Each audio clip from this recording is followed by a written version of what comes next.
Pilipinas at sa buong mundo. Sa ulo ng mga balita. Pagpapalaya sa murder convict na si Rolito Go, iniutos na ng Korte Suprema. Supplier umano ng shabu ni Kerwin Espinosa na si Lovely Adam Impal, pinakawalan na ng PNP Anti-Illegal Drugs Group dahil sa umano'y kawalan ng sapat na ebidensya. Pre-trial conference sa kaso ng mga pulis na sangkot sa pagkakapaslang kay Alvera Mayor Rolando Espinosa Sr. sinimula na ng PNP Internal Affairs Service. Resolusyon sa kaso posibleng mailabas sa Pebrero. United Nations Special Rapporteur Dr. Agnes Callamard, pinagsosori ni Foreign Affairs Secretary Yasay hinggil sa umano'y unfair nitong arbitrary findings sa sinasabing kaso ng extrajudicial killing sa Dalawang immigration officials na sangkot sa umano'y kaso na extortion kay Jack Lam sinampahan ng reklamong graft sa Office of the Ombudsman. 40 milyong pisong halaga ng umano'y illegally imported na malagkit na bigas mula sa Vietnam nasabat ng Bureau of Customs.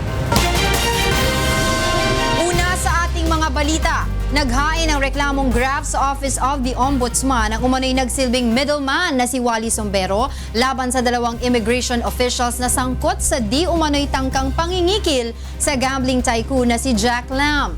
Ito ang balita ni Monokson. Personal na nagtungo sa Office of the Ombudsman kanina si Wally Sombero upang ihain ang reklamong graft laban sa dalawang Deputy Commissioners ng Bureau of Immigration na sina Al Argusino at Michael Robles. Si Sombero na dating pulis at naging tauhan ng gambling tycoon na si Jack Lam ang nagsilbi umanong middleman sa sinasabing tangkang pangingikil ng dalawang immigration officials.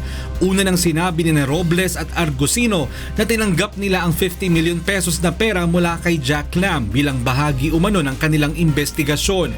Ngunit taliwas ito sa paniniwala ni Sombero. But when they demanded more, 50 million plus 50 million, I was shocked again na may ganito. Kaya ni-report ko kay General Lima. And then we planned for entrapment operation.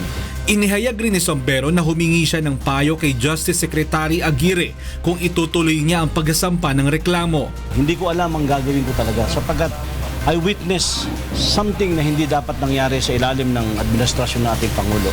Itinanggi naman ni Sombero ang aligasyong tumanggap siya ng 2 million pesos mula kay Argusino.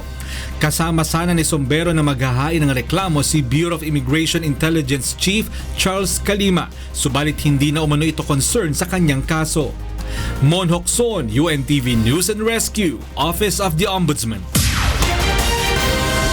Inilagay na sa Immigration Lookout Bulletin ang dalawang opisyal ng Bureau of Immigration at iba pang sangkot sa umano'y tangkang extortion sa Chinese gambling tycoon na si Jack Lam. Ayon kay Justice Secretary Vitaliano Aguirre II, pinababantayan na niya ang posibleng pagbiyahe palabas ng bansa ni Associate Commissioners Al Argusino at Michael Robles, Retired General Charles Calima, Colonel Edward Chan, Wally Sombero at iba pang nadadawit sa iskandalo. Ito ay upang matiyak na madali silang makakapagbigay ng kanilang panig sa nagpapatuloy na investigasyon sa issue. Una nang ibinunyag ni Sombero na kinikilan ng 50 million pesos sa mga nabanggit na opisyal si Lam kapalit ng pagpapalaya sa Chinese illegal workers na inaresto sa pagmamay-ari nitong Fontana Casino sa Clark, Pampanga. Ngunit iginiit naman ito nina Argusino at Robles na tinangka silang suhulan ni Lam at tinanggap nila ang pera bilang bahagi ng isinasagawang investigasyon. Itinurn over na ng dalawang opisyal ang 30 million pesos na bahagi ng umunay bribe money nitong nakaraang Martes. Sumailalim sa preliminary investigation sa Department of Justice o DOJ ang 39 na Chinese illegal workers na kabilang sa mga naaresto sa Fontana Casino sa Clark, Pampanga noong November 24. Nahaharap ang mga ito sa kasong illegal online gambling. Ngunit hindi dumating ang abogado ng mga Chinese kaya't muling itinakda ang pagdinig sa January 13 para sa submission ng kanilang counter affidavit.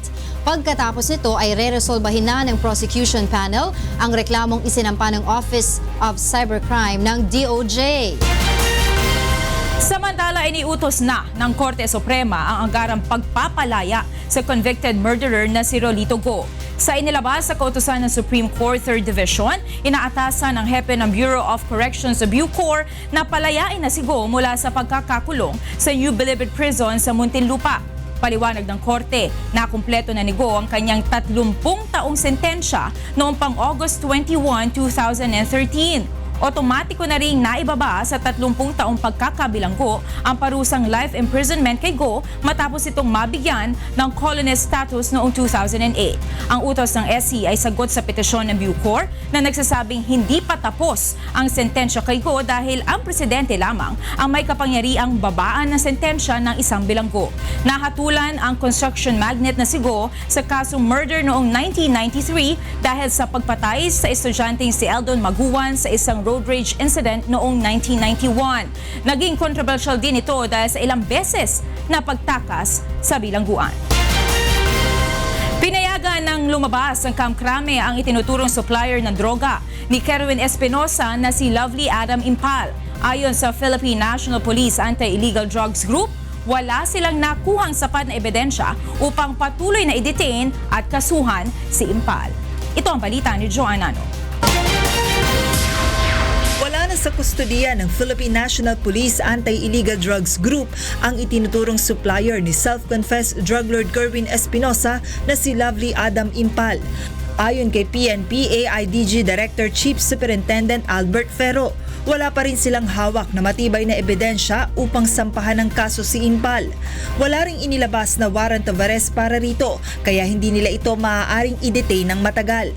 Wala po siyang any case that was filed against her. So wala po tayong authority or legal basis para siya i-detain.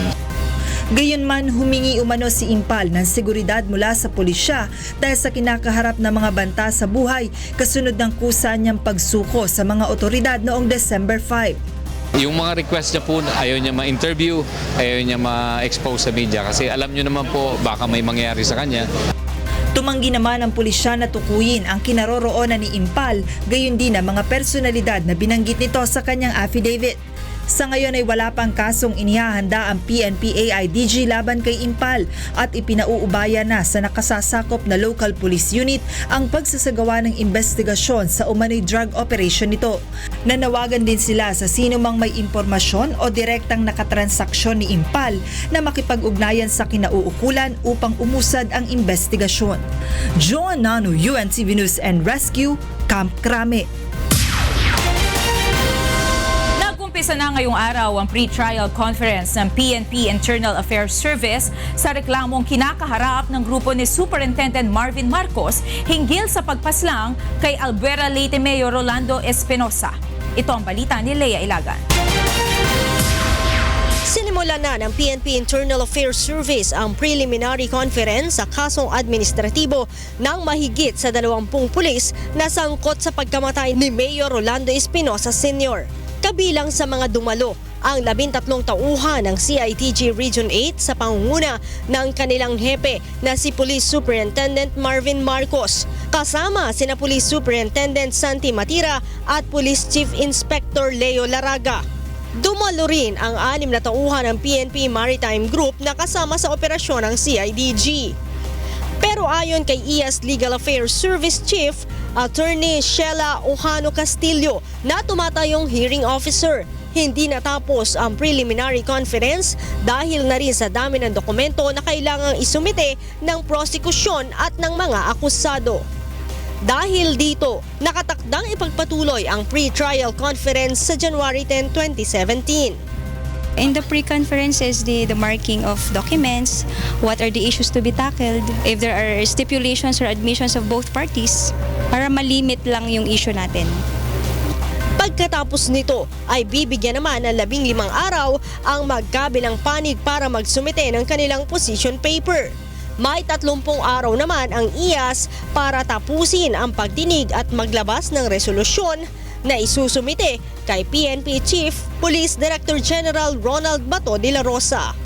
The resolution, not more than 1 month. after the submission of the position paper. December 12 nang matapos ng IAS ang preliminary investigation kung saan nakitaan ang probable cause para sa kasong grave misconduct na posible nilang ikatanggal sa serbisyo. Leia Ilagan, UNTV News and Rescue. Camp Crame. Susunod sa ito ang balita.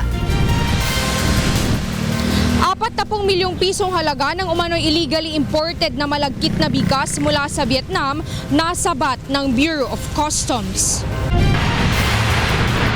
National Economic Development Authority, kumpiyansang mananatili pa rin sa bansa ang mga American call center company kahit na si Donald Trump na ang Pangulo ng Amerika.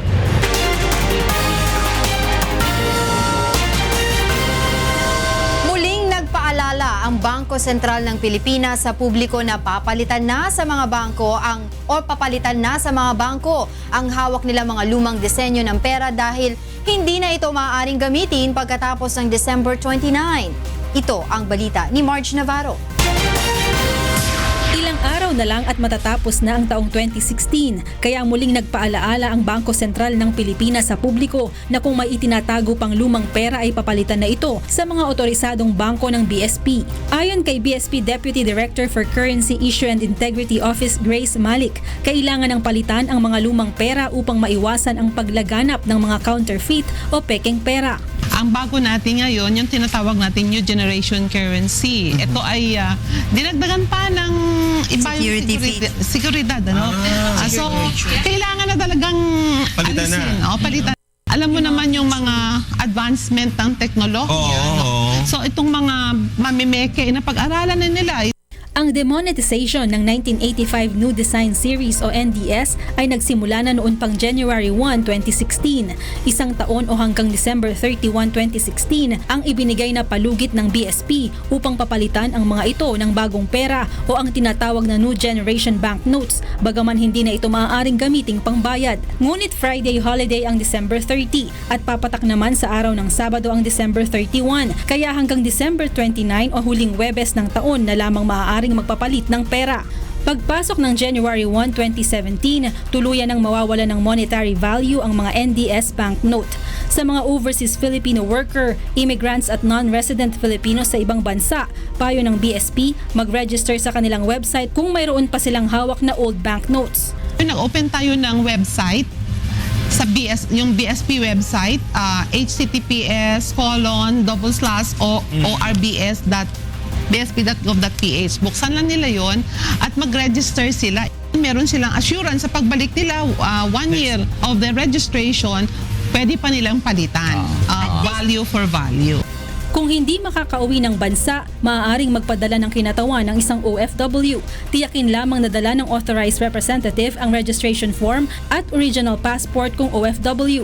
Birth certificate sa immigrants o proof of previous employment naman sa mga non-resident na nagnanais magpapalit ng New Generation Banknotes. Sa kasalukuyan, mayroon na lamang 2.6% ng total old banknotes na nasa sirkulasyon ang hindi pa napapalitan. Marge Navarro, UNTV News and Rescue, Philippines. Sa iba pang balita, nananatiling positibo ang pananaw ng pamahalaan para sa hinaharap ng call center sa bansa kahit na may bago ng Pangulo ang Amerika na nagsabing maghihigpit sa mga US company. Ito ang balita ni Ray Pelayo. Kumpiyansa ang National Economic Development Authority o NEDA na hindi mag-aalsa balutan ang mga American call center company sa bansa. Ito ay sa kabila ng posibleng pagpapatupad ng mahigpit na polisiya ng bagong presidente ng Amerika na si Donald Trump sa mga ito. Ayon sa NEDA, posibleng patawan ng mas mataas na tax ang mga US company na lalabas sa Amerika sa oras na maupo si Trump sa January 2017. Subalit mas magastos pa rin para sa mga kumpanyang ito kung ililipat pa nila ang kanilang mga negosyo. It will still be more profitable for them to stay here than to pull up roots and go to the US because it's going to be a lot more expensive there to operate in the US. Samantala, binuksan ng Pilipinas ang oportunidad sa mga foreign investors para sa Public-Private Partnership o PPP maging sa China. Sa ilalim ng PPP, nagtutulong ang gobyerno ng Pilipinas at mga pribadong kumpanya upang maitayo ang isang infrastruktura na pakikinabangan ng publiko kagaya ng ospital. Ayon sa PPP Center, mas napaganda ngayon ang serbisyo sa publiko dahil sa PPP. Nangunguna sa mga supporter ng PPP ang Australia, Canada, UK, US at Japan. Pag nagpapagaling ka, gusto mo talaga na yung buong kailangan para ma-address yung problema mo hanggang sa gumaling ka, magkano ba ang cost nun compared sa cost na nangyayari ngayon? Yun yung mga dapat natin tingnan. Inaasahan namang tataas ang halaga ng mga proyekto ng PPP dahil sa pagtaas ng halaga ng dolyar kontra piso. Subalit nakakasana ito sa kalkulasyon bago pa man aprubahan ang isang proyekto. So in the contract between the government and the private sector, it is stipulated who would be responsible for foreign currency risk. Maging ang NEDA ay hindi nababahala sa pagtaas ng dollar exchange rate na ngayon ay umaabot na sa 49.95 pesos kada dolyar. Recall that in early 2000, our exchange rate hit as high as 56 pesos to the dollar. I would not worry too much about it now. I don't think it's even going to exceed 52. Ray Pilayo, UNTV News and Rescue, Quezon City. Isusulong naman ng minority group sa mababang kapulungan ng Kongreso na maimbestigahan ang mga napaulat na pagkaantala sa pagbibigay ng pasaporte ng Department of Foreign Affairs.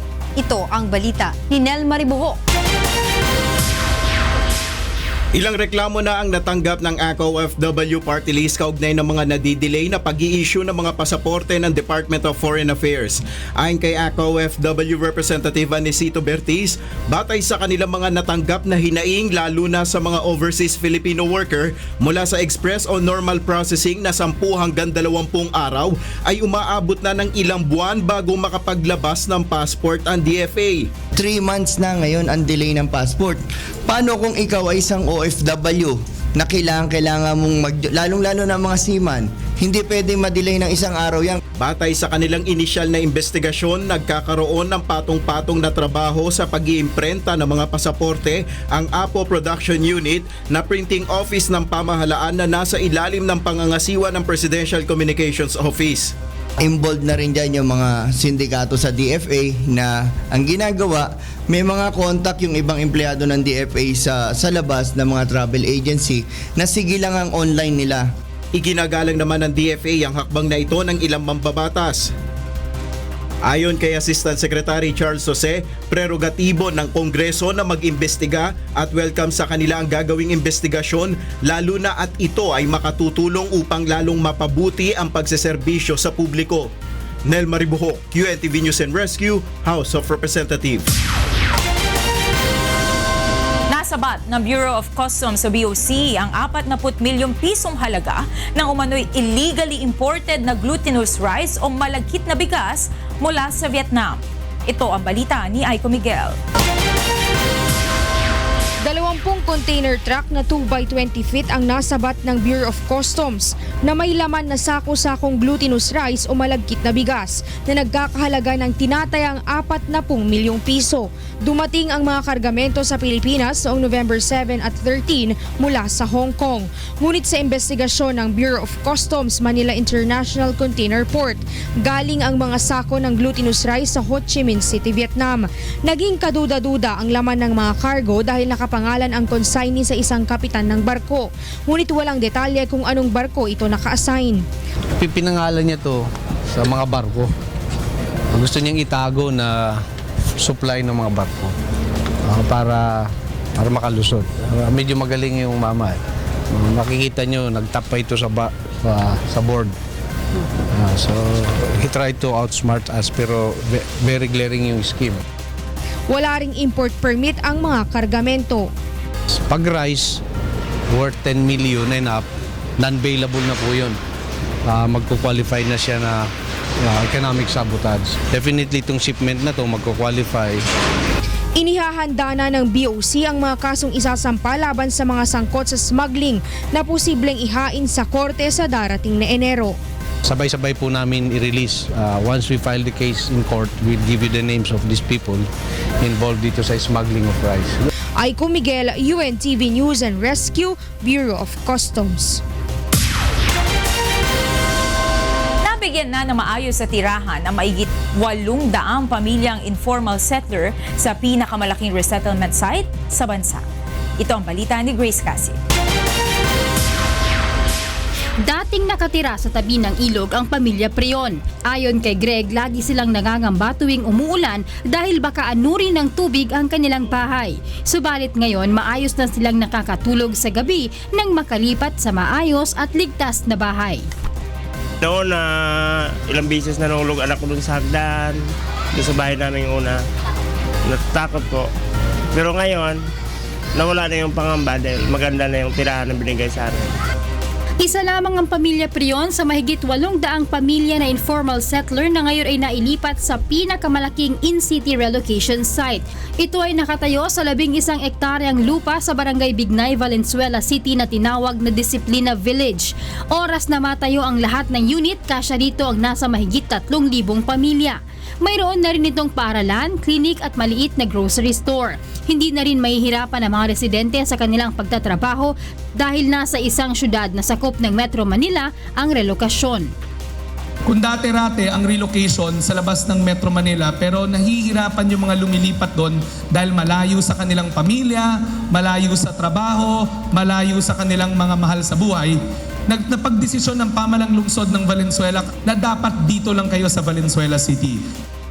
Ang ganitong proyekto ang isinusulong ni Vice President Leni Robredo nang siya ay maupo bilang chairman ng Housing and Urban Development Coordinating Council o HUDC. Umaasa ang pangalawang Pangulo na magtutuloy-tuloy ang ganitong proyekto sa kabila ng kanyang pagbibitiw. Nagkailang meetings na po kami, yung NHA, yung iba pong shelter agencies. Nag-meeting din po kami ng mga Metro Manila mayors, saka Metro Manila congressmen. Ito po yung ating binubuo na yung mga local government units na may magagandang proyektong kagaya nito, parang ma-share po sa ibang local government units. Grace Casin, UNTV News and Rescue, Valenzuela City. Problemado naman ngayon ng mga fish pen operator sa Laguna Lake matapos magdesisyon ng Department of Environment and Natural Resources o DENR na huwag i-renew ang kanilang mapapasong permit sa susunod na taon. Ito ang balita ni Sherwin Kulubong.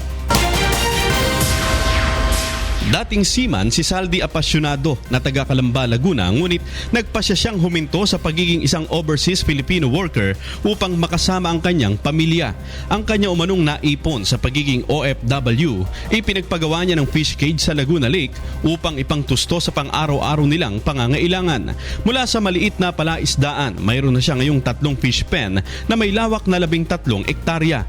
Kaya ganun na lamang ang panghihinayang ni Mang Saldi nang mabalitaan niyang hindi na ire-renew ng Department of Environment and Natural Resources ang kanyang lisensya sa susunod na taon. Malaking kawalan po ito sa amin. Hindi naman po kami yung mayayaman na kapitalista po. Talagang nagsimula po kami sa wala po. Problemado rin ang mga empleyado ng mga palaisdaan sa Laguna Lake sakaling ipatupad na ang desisyon ng DENR. Hindi ho makatarungan yung gusto niyang ipatupad para sa mga taong mahihirap. Parang pinapaboran niya lang yung mga taong mayayaman.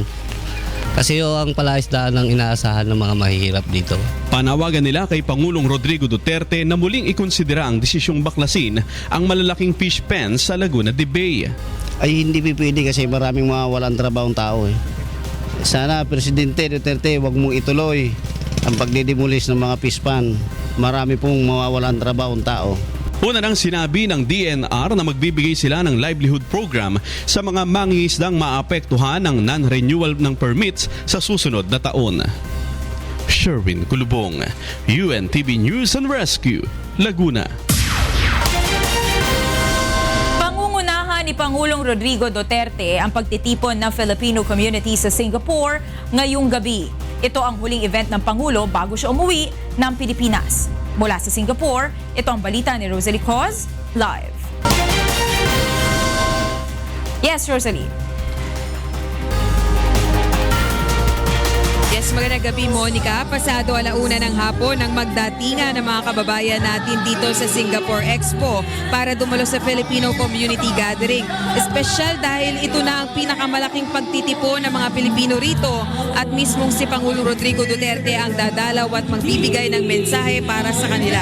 Isang programa at iba't ibang grupo ang naghahanda ng kanilang espesyal na bilang habang naghihintay sa pagdating ng Pangulo. Overwhelming ang reaksyon ng mga kababayan natin dito dahil sa unang pagkakataon ay makikita nila ng personal ang kontrobersyal at sikat na Pangulo ng Pilipinas. 6,000 Pilipino ang nagpatala sa pre-registration online, gayon man inaasahang 7,000 ang lalahok sa Philcom Gathering. Samantala, itinuturing ng Philippine Delegation na tagumpay ang nag-state visit ni Pangulong Rodrigo Duterte dito sa Singapore. Mas naging matibay nila ang ugnayan ng Singapore at Pilipinas at napanatili ang commitment sa trade, investment at commercial relationship ng dalawang bansa.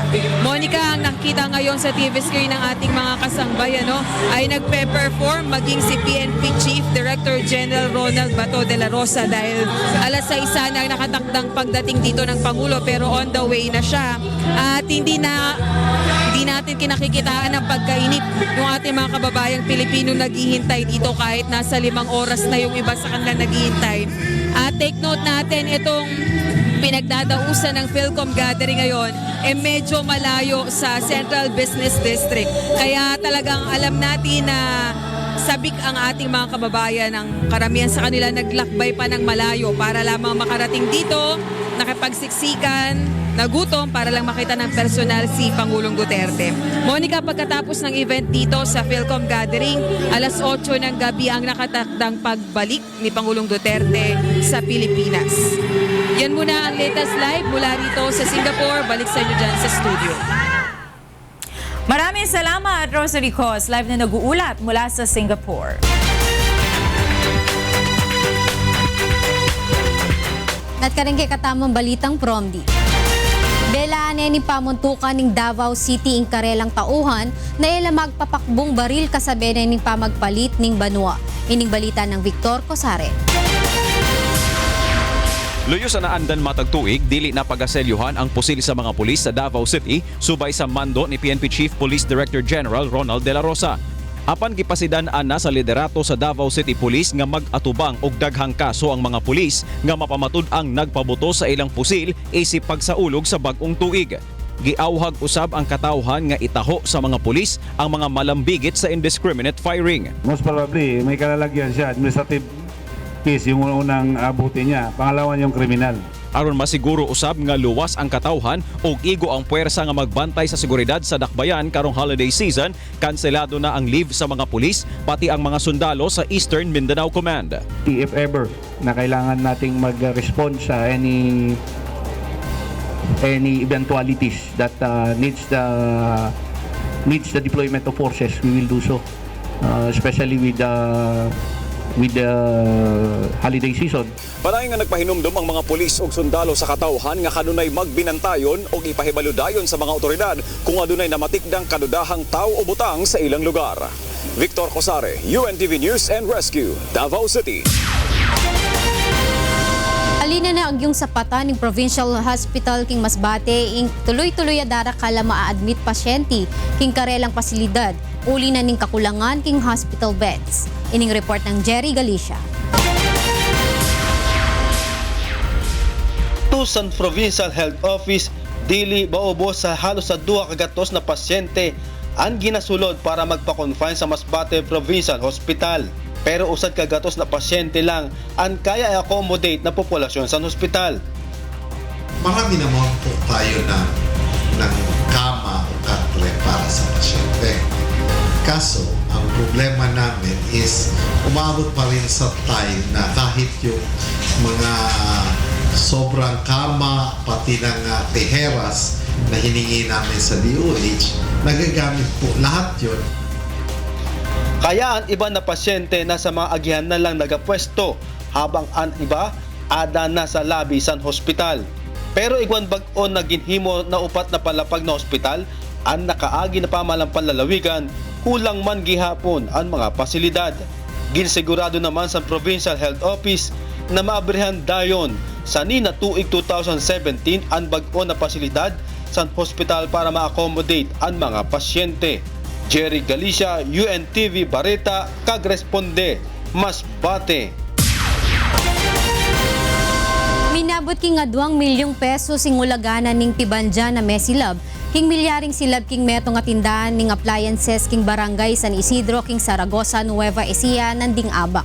Sa sabyandang may gumpisaya ing silaban niyang mga alas 8 ning abak at minabot siya ini king at pangaduang alarma bayo idineklara ing fire out kebat na ning 2 oras. Ala namang may paulat ang mesugatan o mete king insidente.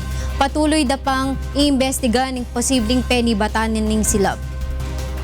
Yung ano sana, yung mga switch nyo, yung mga appliances, electrical devices, sana naman pagka-alis kayo ng bahay, establishmento, paki-off na lang o tanggalin. At yan ning kekatamong balita, iba't king miyayaliwang lugar king kekatamong bansa. Ako'y Frima sa Longga Gloria, Maya Pabeng.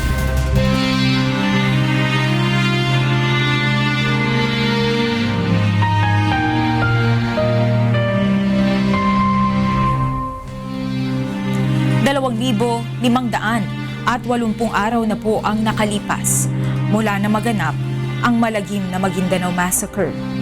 Ngunit hanggang ngayon ay naghahanap pa rin tayo ng katarungan sa mga biktima ng malagim na krimen. At sa tila madilim na hinaharap ng kaso, hindi po bibitiw ang UNTV sa labang ito hanggang makamit ang katarungan, hindi lamang para sa aming 4 na kasamahan, kundi sa lahat ng mga biktima ng karumalduman na pamamaslang. Susunod sa Ito ang Balita. United Nations Special Rapporteur Dr. Agnes Callamard pinagsosori ni Foreign Affairs Secretary Yasay hinggil sa umano'y unfair nitong arbitrary findings sa sinasabing kaso ng extrajudicial killing sa Pilipinas. Administrasyong Duterte hindi patitinag sa gyera kontra iligal na droga sa kabila ng kanselasyon ng ayuda ng Estados Unidos sa Pilipinas dahil umano sa issue ng human rights violations. 26 na tonelada ng cocaine na sabat ng US Coast Guard Central at South America sa loob lamang ng 3 buwan.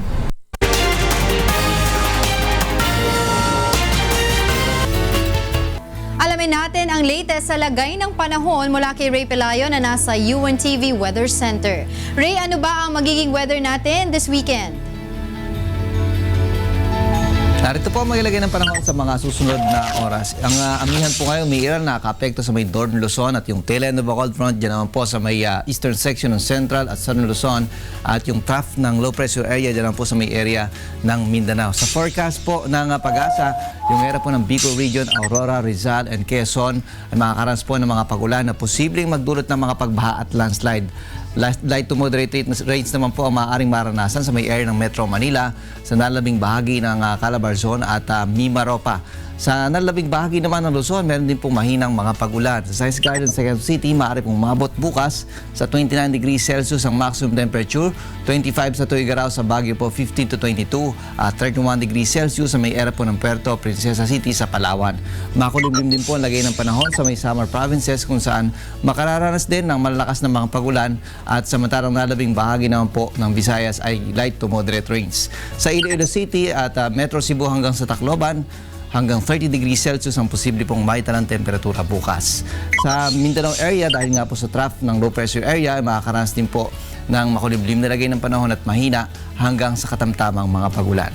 Sa Cagayan de Oro City at Metro Davao, maaari pong umabot sa 31 degrees Celsius ang maximum temperature at 32 sa may area po ng Zamboanga City. Samantala, ang atin pong sunrise, 6:14 a.m. at ang pong sunset, 5:30 p.m.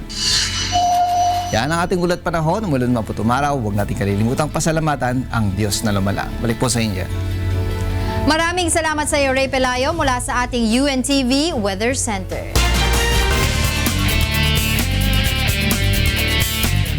Samantala, alamin natin ang sitwasyon sa mga lansangan sa oras na ito. Mula sa EDSA Cubao sa Quezon City, ito ang balita ni Monok Son live. Yes, Mon. Magandang gabi, Angela. Friday at sigurado medyo traffic na sa ilang mga lansangan ng Metro Manila. Pero dito sa may EDSA Cubao Aurora southbound ay medyo maluwag ang daloy ng sasakyan. Narito ang sitwasyon ng traffic. Sa mabibiyahe po ng EDSA pa south, dito po sa dadaan po kayo ng Cubao area. Sa ngayon po ang mula dyan sa may area ng EDSA Kamuning Flyover hanggang makarating kayo dito sa may underpass. At dito sa may service road ng EDSA Cubao Aurora ay maluwag po ang daloy ng mga sasakyan at walang magiging problema.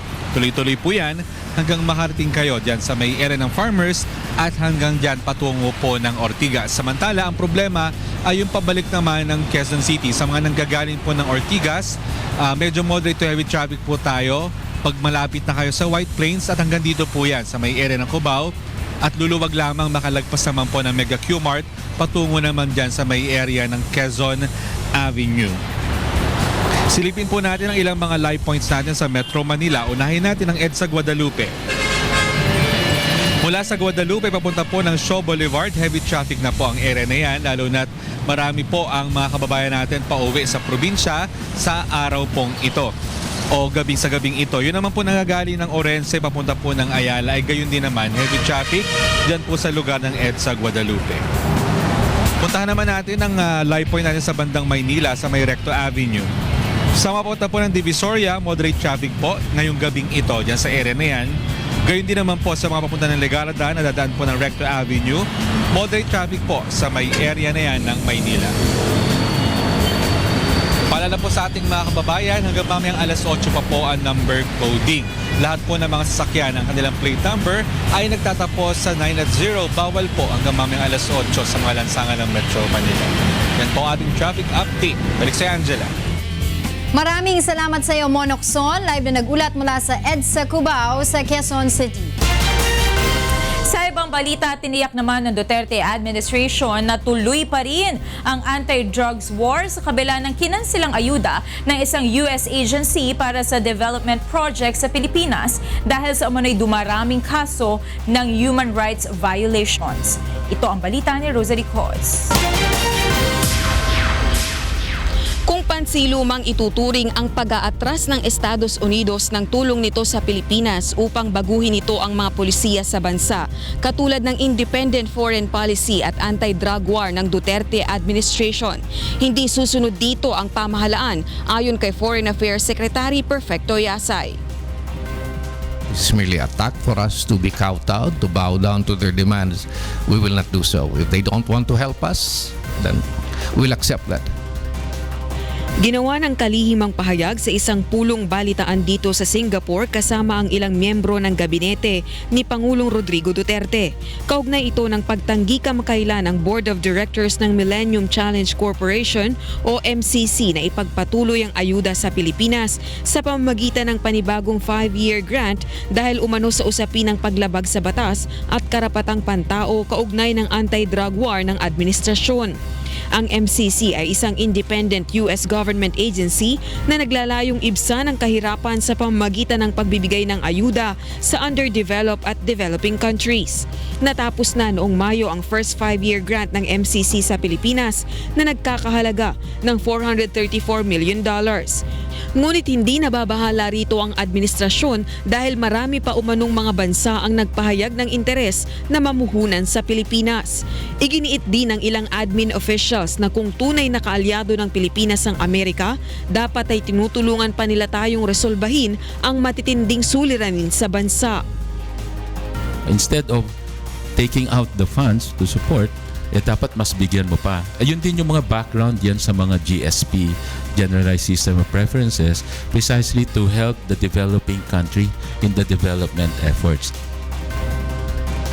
This has always been our appeal to America. Treat us with mutual respect and treat us as a sovereign equal. You cannot just simply say that, oh, we would like to give this to you, but you have to toe the line insofar as our policies is concerned. Rosalie Coz, UNTV News and Rescue, Singapore. Naniniwala si Foreign Affairs Secretary Perfecto Yasay na dapat humingi ng paumanhin si UN Special Rapporteur Agnes Calamard sa Pilipinas dahil sa umunoy unfair nitong arbitrary findings kaugnay ng issue ng extrajudicial killing sa bansa. Ito ang balita ni Myla Guevara.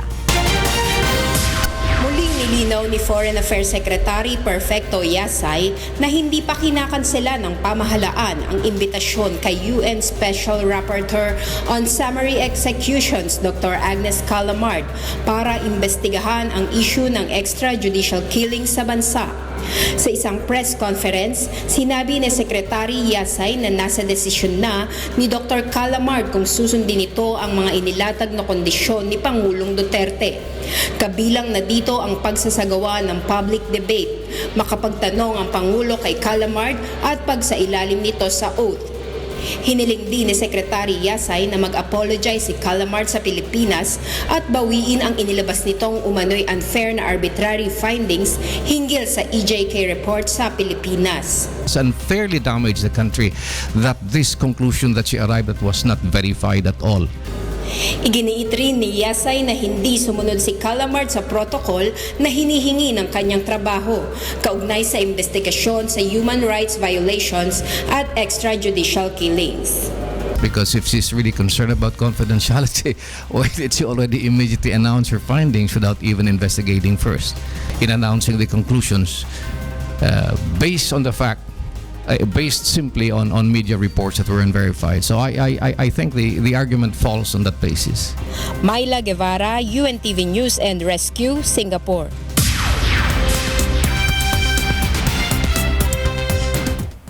And for the news abroad, the U.S. Coast Guard has seized more than 26 tons of cocaine in cooperation with the Canadian Navy in multiple operations in the Caribbean Sea and Eastern Pacific Ocean.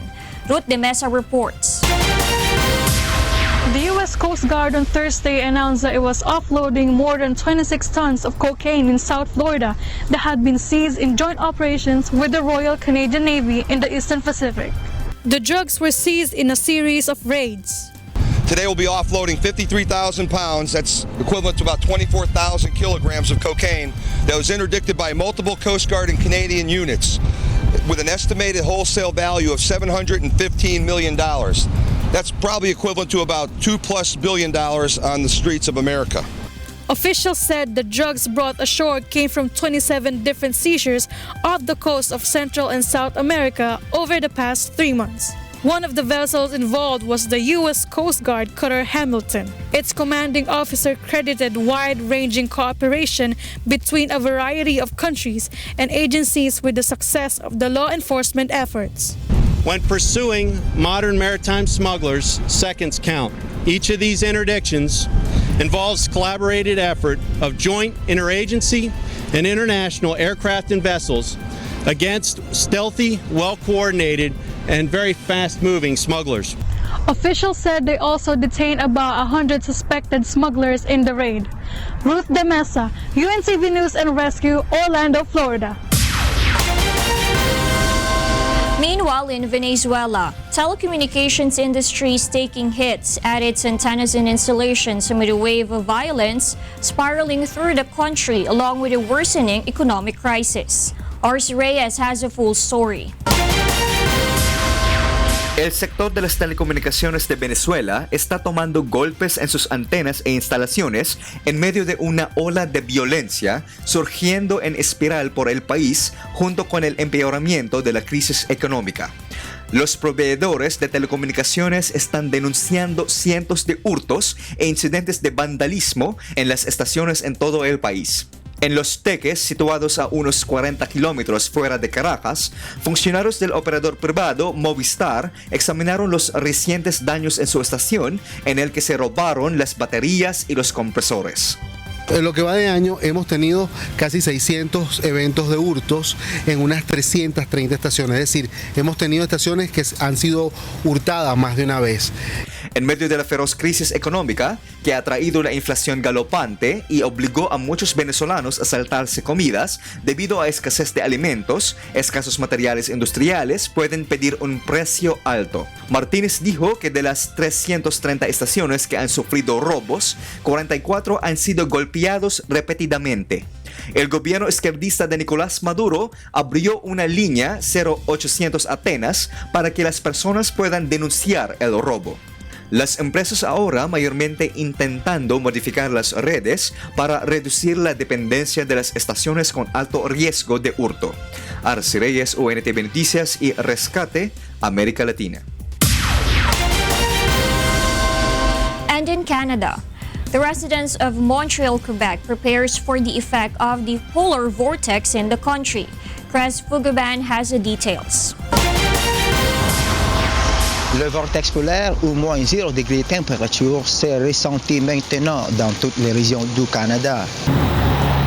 Les résidents du Canada préparent continuellement pour les effets de vortex polaire, même que tous sont déjà habituels dans les froides ou saisons d'hiver. Selon l'Environnement et Changement Climatique Canada, qui enregistre le météo dans le pays, les vortex polaires seront plus graves cette année comparé sur les dernières et seront expectés de commencer à Montréal et sur d'autres régions de l'Est du Canada dès demain matin. Donc, je disais qu'il fait vraiment froid et que la plus importante, c'est vraiment de couvrir ses... Well, to get used to the time, just have to right now. Moins 9 degrés Celsius s'est recordé plus tôt ce matin à Montréal avec moins 27 refroidissement du vent. Chris Fugaban, aux nouvelles UNTV et Sauvetage, Montréal, Québec. And those are the stories making headlines from around the world. I'm Darlene Basingan. Good evening.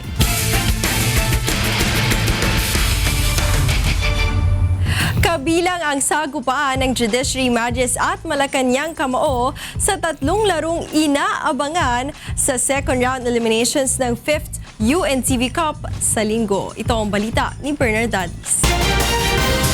Warren, ganda ng pasa. That is so Colombia. That is so Colombia. Here comes Malacanang rushing. Wow, what a run. Mainit na bakbakan ang aabangan sa main game sa linggo sa pagpapatuloy ng second round eliminations ng UNTV Cup Season 5. Magsasagupaan sa third game alas 5:30 ng hapon ang Group A number 1 team Malacanang Kamao laban sa Group B number 2 team Judiciary Magis. Masusubukan na ng gusto ang bagsik ng mas pinalakas na Malacanang team kontra two-time champion Judiciary Magis.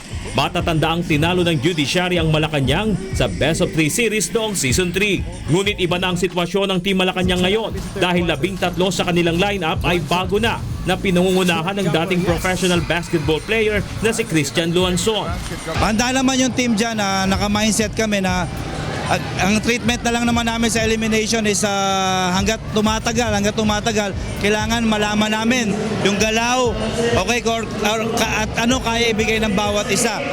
Ngunit ang Judiciary Magis porsigido rin na makapasok muli sa finals sa pangunguna ng 4 nilang dating professional basketball players na sina Don Camaso, Ariel Capus, Warren Ibanez at Chester Tolomia.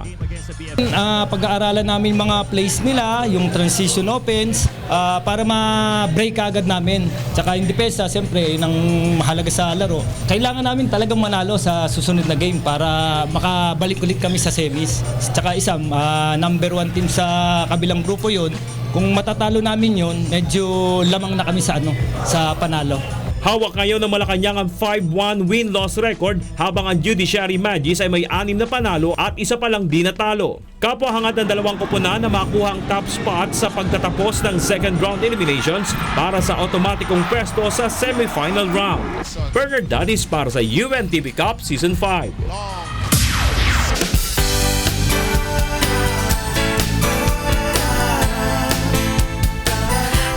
Na nagpapasalamat ang mga taga-barangay mag-asawang Sapa sa Santa Maria, Bulacan dahil sa walang sawang pagtulong ng UNTV at Members Church of God International.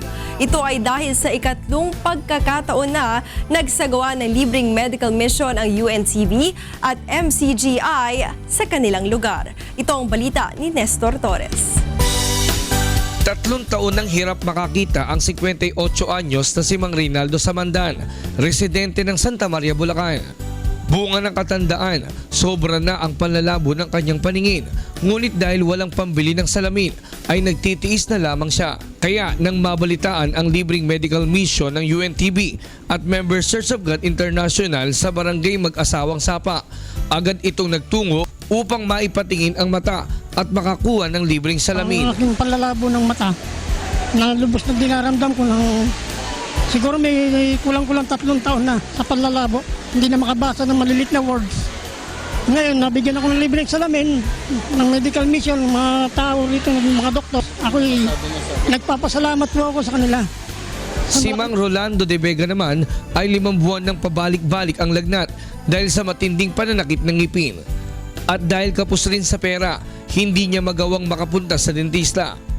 Ngunit sa tulong ng serbisyong kasambahay ng UNTB, katuwang ang mga partners in public service, nasolusyonan na ang matagal nang iniindang sakit ni Mang Rolando. Dahil sa wakas ay napabulot na rin niya ang kanyang sirang ngipin. Matagal ko na nararamdaman itong sakit ng aking ngipin. Kaya pagkakataon na ito ay sinamantala ko para maipatanggal na pagkat ito na ang aking pagkakataon pang matanggal na lahat ng pain na nararamdaman ko. Ilan lamang sila sa mahigit 600 residente sa Santa Maria, Bulacan na napaglingkuran sa libreng medical, optical, dental consultation, laboratory check-up at iba pang serbisyo tulad ng libreng gupit at masahe. Meron ding mga nabigyan ng libreng gamot para sa kanilang karamdaman. Lubos namang nagpapasalamat si Barangay Councilor Mary Jane Garcia at naging estudyante ni Kuya Daniel Rasol dahil sa tulong na natanggap ng kanyang mga kabarangay na mahihirap. Kuya Daniel, maraming salamat po. Sobrang napakalaki na po ng utang na loob ko po sa inyo. Bilang estudyante nyo po, alam ko po na maipagmamalaki nyo ako dahil patuloy po ang paggawa ko ng kabutihan sa ating kapwa. Alam ko na ang paggawa ng mabuti ay hindi magbubunga ng masama kahit isang araw lang. Marami po natutuwa dito sa medical mission. Nakita ko lang po ng mga tao masayang-masaya dahil makasano. Libre lahat. Pati po gamot. Pero na kami masaya dahil kahit po malayo po ito, binigyan kami ng halaga. Ito na ang ikatlong pagkakataon na nakapagsagawa ng medical mission ng UNTB at MCGI sa naturang barangay. Nestor Torres para sa Serbisyong Kasangbahay. At yan ang ating balita sa sports at public service ngayong gabi. Ako po si Talia Javier. Happy weekend sa inyo, Angela and Monica. Maraming salamat, Thalia. Happy weekend sa iyo at sa ating mga kasambahay. Happy weekend. At yan po ang naging kabuuan ng ating balitaan ngayong gabi. Aming inilahad ng buong katapatan kung paano namin nasaksihan. Kayo'y makapagtitiwala na ang aming nakita at narinig, ang aming ibinabalita. Magandang gabi.